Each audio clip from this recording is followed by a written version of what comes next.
Recently, I had to fire two people in one day.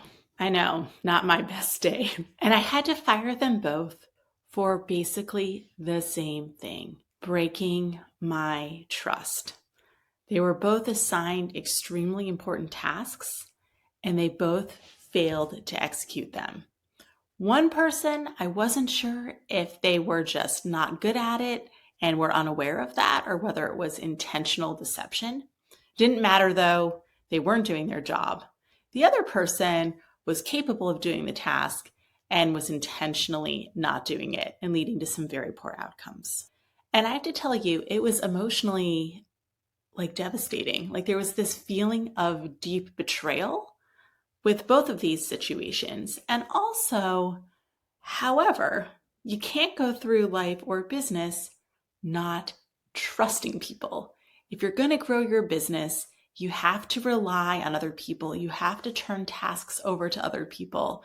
And I've had the exact opposite experience many times of working with people who absolutely repaid my trust with interest, who stand up and come to work and do things that make me feel so proud and honored to be with them. So today's episode is about the different things I take into consideration when I decide whether to trust a clinician or a vendor or an outside contractor with tasks related to my business. And since we're all in this boat, I thought it would be helpful to you too.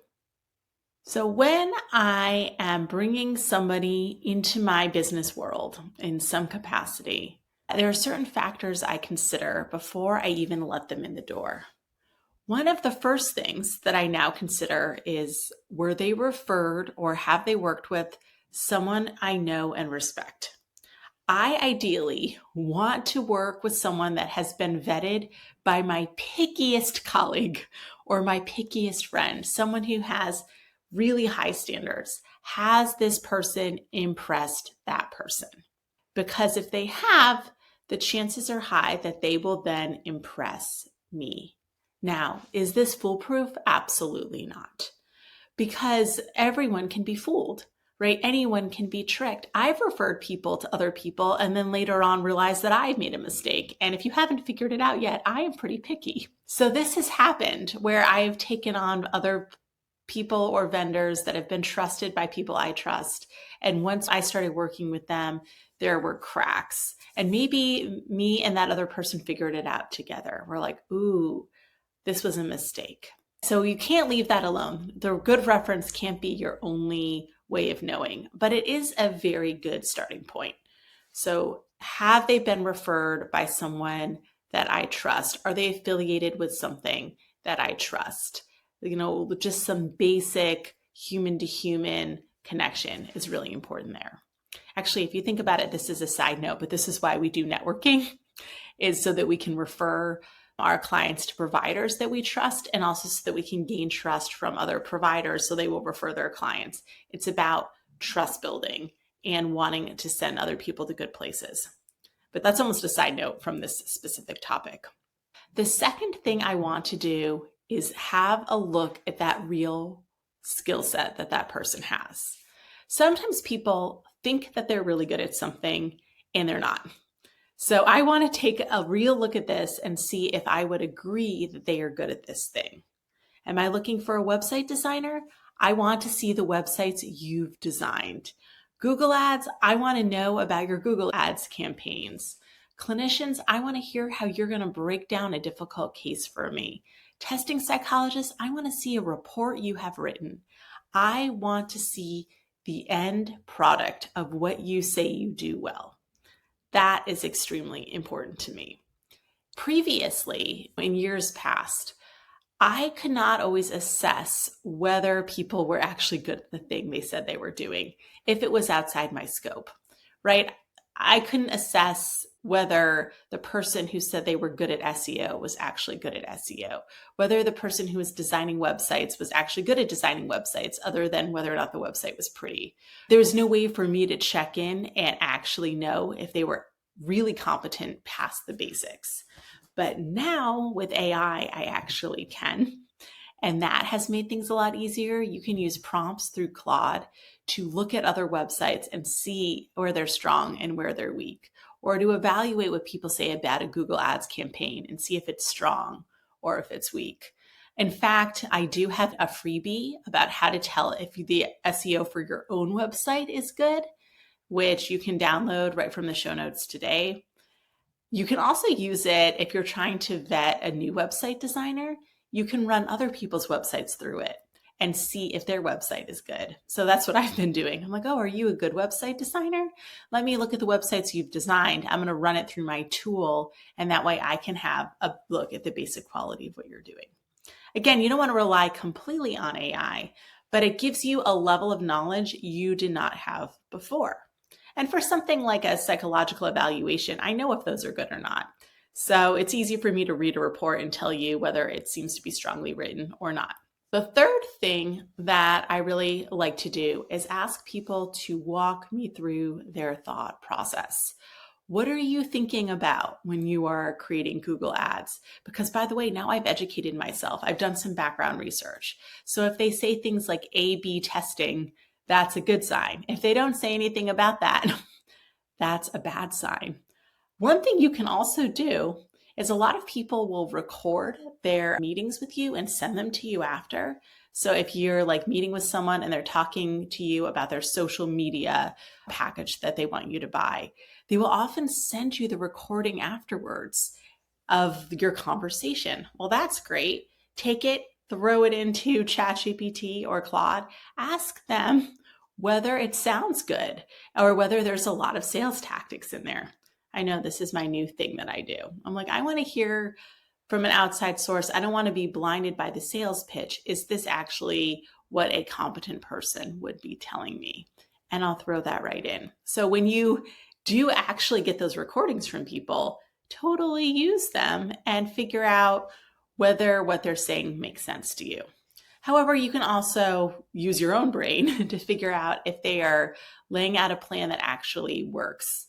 When I let people manage things outside my practice and they say, oh, I work on them every week, I want to know what that looks like every week. What is it that you are actually going in and doing?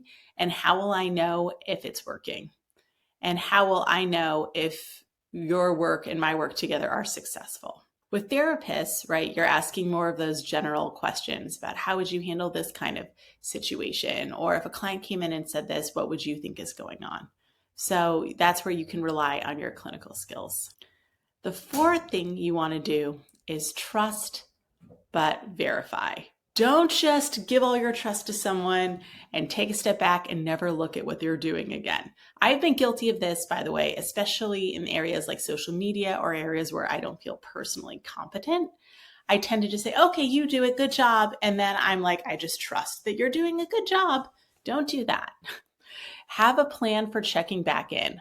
How will you know if they're doing a good job? How can you get in behind the scenes and make sure that they're actually doing the work that they say they're going to be doing? You can trust them and also make sure that the quality control is still there. How are you going to assess this? It's like when you bring on an admin. You can trust that they're going to call the patients back, but you also want to look in the call log and make sure that they're returning the patient calls. You can trust that they're answering the email, and then you want to go look in that sent email and make sure that the things they're writing are good. So you don't want to just sign off on it and never look again. That's not what actual good delegation is, especially at the beginning. When someone has a good track record, you don't have to constantly audit, but you probably want some process for auditing again. Another thing that is really helpful in knowing that someone is trustworthy is when they're openly transparent with you, right? When they come to you, when they admit mistakes, or when you can see them step up. The more that you see those things happen, the more that you can increase your trust. Although I would encourage you to always generally be checking in, because even well-intentioned people can have blind spots. They can think that they're doing something well and be making mistakes.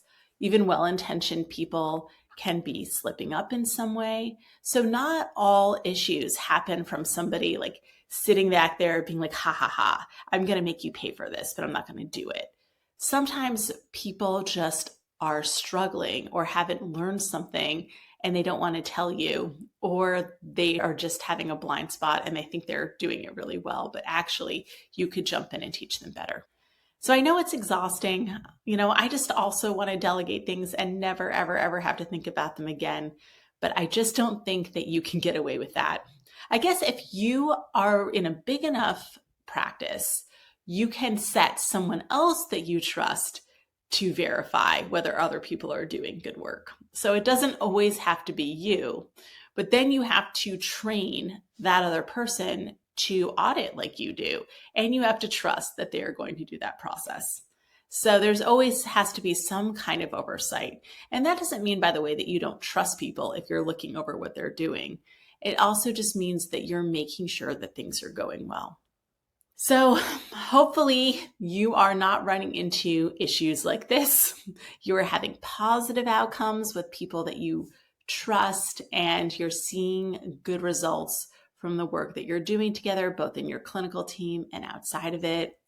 If you need someone to help you think through whether the strategies you're using are actually working, or if you need to let someone go and you don't know how to do that and you want someone to help you, unfortunately, I'm more experienced at that than I want to be.